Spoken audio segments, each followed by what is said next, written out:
Hey everybody, welcome to this video. This is the 11th video on a playlist of pre-calculus final exam review material. I have an entirely separate playlist of graphing rational functions. The first perhaps video or one of the main videos on that playlist is the best and easiest way to graph rational functions. I suggest you watch that. First, if you are even a tiny bit confused with my explanation here, I am going quickly because this is a review, not a lesson, and I'm assuming you know this.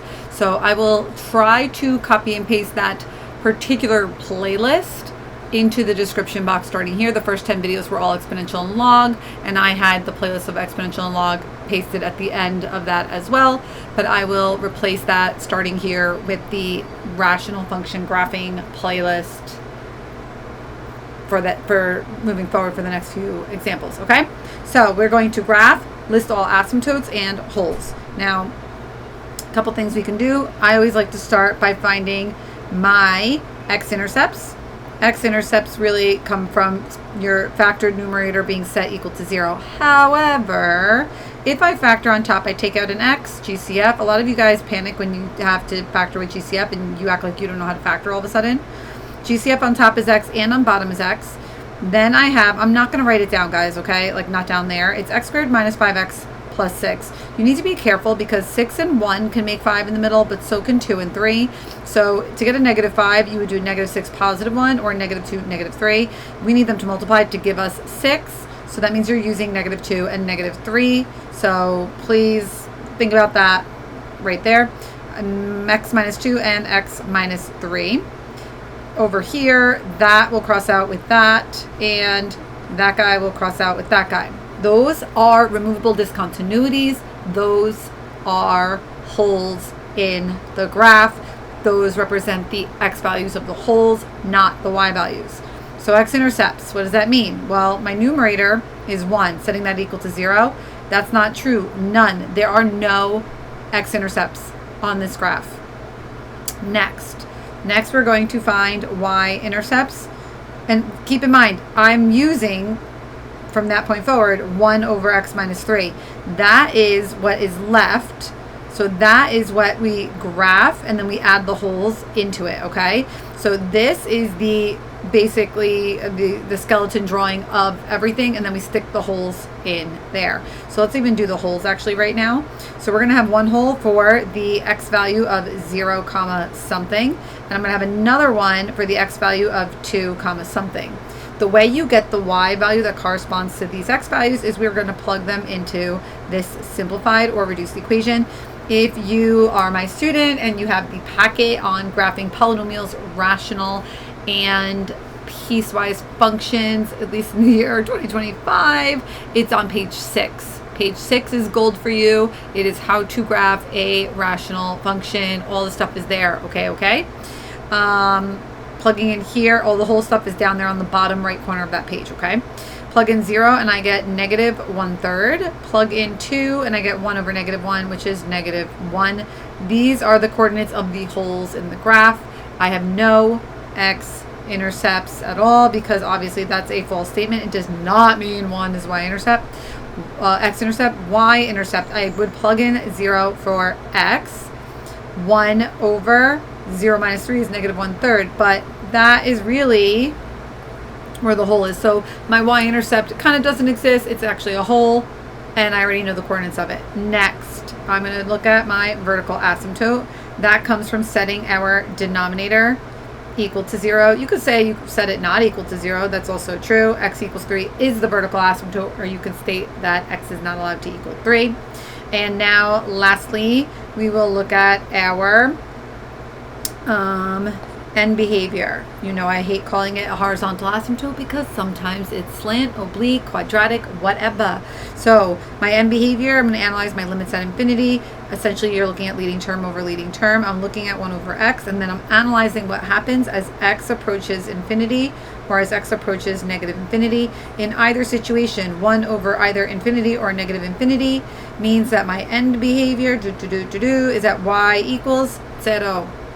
So with all of this information, I can list my asymptotes and wholes. I really kind of have a lot of this already. So this right there, it does end up being a horizontal asymptote, right? Over here, my vertical asymptote is right there, x equals 3. My wholes are over here. Everything's listed that we were asked to list, right?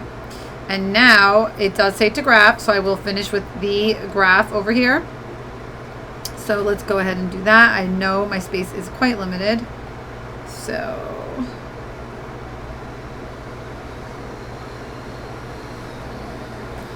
let's see.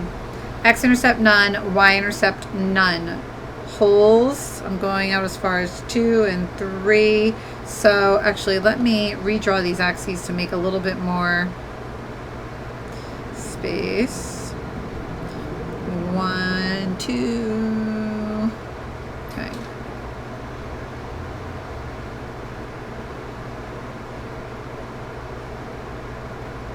Okay. So those are my axes. Just squeezing as best I can. That's my x-axis and my y-axis. The wholes, 0, negative 1/3, so basically somewhere down there. 2, negative 1, somewhere over here. My vertical asymptote is at x equals 3. My end behavior,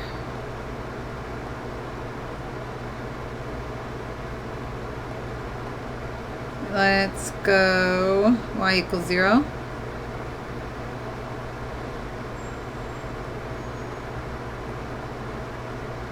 Right there. And now if I use other information I know, I have these points, these holes to pass through. My branch, this orange branch, or whatever color I could make it, but my branch has to approach the end behavior. I mean, that's what end behavior is all about, right? I'm approaching 0 as I go all the way to the left, and I'm approaching my asymptote. I'm getting closer and closer and closer to it. My asymptote, x minus 3, is to the first power. That is odd asymptotic behavior. That means my asymptote branches are pointing in the opposite direction. And I can go ahead and draw that branch right over there. It's going to have to be pointing up since the left side of my branch is pointing down. Some of you are also, just as a foreshadowing, you're doing your limit stuff backwards. As we approach with the, to the 3 from the left with the minus sign, the answer is negative infinity because it's from the left, okay? And when I approach from the right, I'm coming from the right, not going toward it, okay? So keep that in mind if that will be something that you're messing up, for future examples. And there's my graph. So what else did we have to do? That's it, right? We graphed, check. We listed our asymptotes and we listed our wholes.